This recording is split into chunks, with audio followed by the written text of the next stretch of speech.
ایک ایسے وقت میں جب پاکستان مہنگائی، قرضوں اور شدید مالیاتی عدم توازن کی دلدل میں دھنسا ہوا ہے، حکومت نے ایک نام نہاد ڈیجیٹل انقلاب کا اعلان کرتے ہوئے کرپٹو مائننگ کے باضابطہ آغاز کی بات چھیڑ دی ہے۔ حیران کن امر یہ ہے کہ جس کرپٹو کرنسی کو اسٹیٹ بینک خود غیر قانونی اور غیر محفوظ قرار دیتا رہا، اس کے لیے نہ کوئی واضح قانون موجود ہے اور نہ ہی ریگولیٹری فریم ورک، مگر اسی کے لیے 2000 میگا واٹ بجلی مختص کرنے کی بات کی جا رہی ہے۔ حقیقت یہ ہے کہ پاکستان جیسے ملک میں جہاں آج تک پے پال جیسی بنیادی ڈیجیٹل سروس دستیاب نہیں، وہاں کرپٹو مائننگ کے دعوے صرف شیخ چلی کے خواب معلوم ہوتے ہیں۔ معاشی ماہرین کے مطابق پاکستان میں کرپٹو کرنسی کی خرید و فروخت تاحال غیر قانونی ہے۔ اسٹیٹ بینک نے اپنے سرکاری نوٹسز میں واضح کر رکھا ہے کہ ورچوئل کرنسیاں نہ صرف غیر قانونی ہیں بلکہ ان میں سرمایہ کاری قانونی تحفظ کے مستحق نہیں۔ اسٹیٹ بینک کی وضاحت کے بعد سوال پیدا ہوتا ہے کہ جب پاکستان میں کرپٹو سمیت ڈیجیٹل کرنسیوں کی خرید و فروخت غیر قانونی ہے تو ملک میں کرپٹو کونسل کا قیام اور کرپٹو مائننگ کی شروعات کا کیا جواز ہے؟ ناقدین کے مطابق یہ تمام اقدامات ایک مخصوص بین الاقوامی طاقت، خصوصاً ٹرمپ انتظامیہ کو خوش کرنے کی کوشش معلوم ہوتے ہیں، جس کی پالیسیوں میں کرپٹو کو نمایاں مقام حاصل ہے۔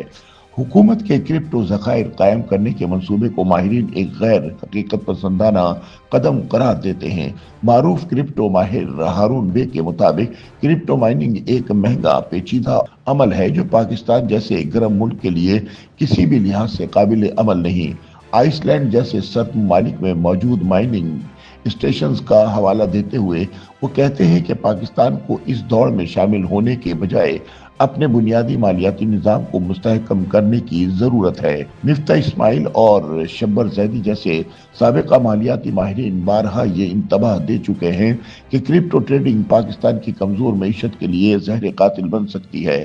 ماہرین کے مطابق جس ملک نے ابھی تک پے پال جیسی بنیادی سروس کو فعال نہیں کیا، جہاں بینکنگ کا نظام غیر محفوظ ہے، وہاں کرپٹو جیسا پیچیدہ نظام اپنانا صرف مالیاتی ناپختگی کا ہی نہیں بلکہ بیرونی دباؤ میں فیصلے کرنے کی روش کا ثبوت ہے۔ ماہرین کا کہنا ہے کہ اگر حکومت نے وقت پر پالیسی واضح نہ کی تو یہ ڈیجیٹل خواب بہت جلد مالیاتی ڈراؤنا خواب بن سکتا ہے۔ ناقدین کے مطابق حکومت کی کرپٹو پالیسی ملک کی معاشی بہتری کی سنجیدہ کوشش کی بجائے ڈونلڈ ٹرمپ اور دیگر مغربی طاقتوں کو خوش کرنے کی ایک سفارتی چال ہے۔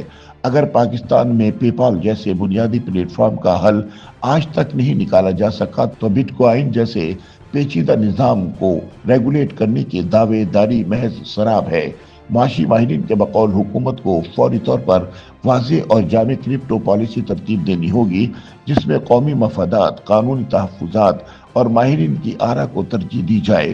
بصورت دیگر کرپٹو مہم نہ صرف معیشت کو نقصان پہنچائے گی بلکہ پاکستان کو عالمی سطح پر بد اعتمادی کا شکار بھی بنا سکتی ہے۔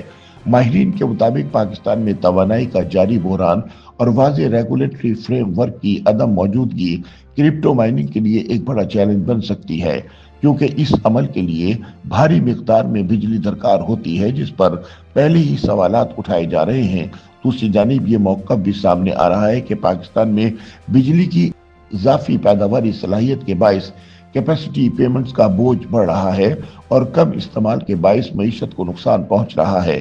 ایسے میں اگر اس اضافی بجلی کو کرپٹو مائننگ میں استعمال کیا جائے تو یہ بظاہر ایک معاشی موقع بن سکتا ہے، تاہم ماحولیاتی اثرات، قومی گرڈ پر دباؤ اور کرپٹو کرنسی کی قیمتوں میں شدید اتار چڑھاؤ جیسے عوامل اس فیصلے کو مزید حساس بنا سکتے ہیں۔ بعض دیگر ماہرین کے مطابق حکومت کی جانب سے 2000 میگا واٹ اضافی بجلی کو کرپٹو مائننگ اور اے آئی ڈیجیٹل سینٹر کے لیے مختص کرنے کا منصوبہ بظاہر ایک پرکشش معاشی موقع بھی ثابت ہو سکتا ہے۔